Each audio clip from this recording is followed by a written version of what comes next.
Yeah, I think for me as a hiring manager, I got really sick of interviewing people with terrific resumes who,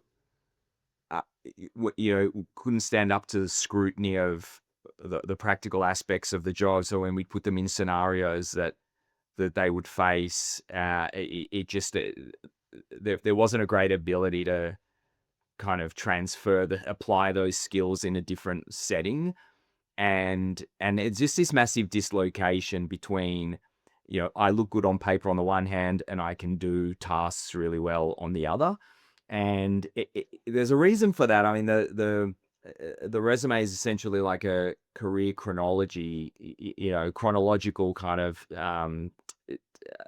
work experiences, and that made complete sense when our careers were organized in that way, like 400 years ago, when you had to do a blacksmith apprenticeship for 10 years. And so, if you're only 3 years into your 10-year apprenticeship, well, then that's very indicative of kind of where you're at.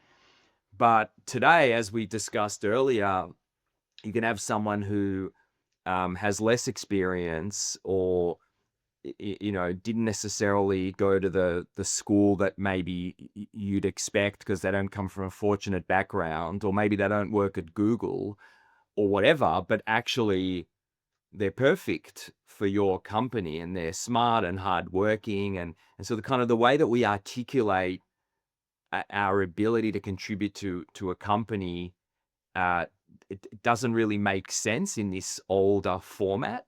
And we wanted to find we wanted to give people a different way to articulate how they're going to contribute, rather than here's my list of jobs and then I'm going to do this chit chat over an interview with these mind numbing questions. Tell me about a time that you faced a challenge, all these kind of interview questions that everyone hates but keeps asking.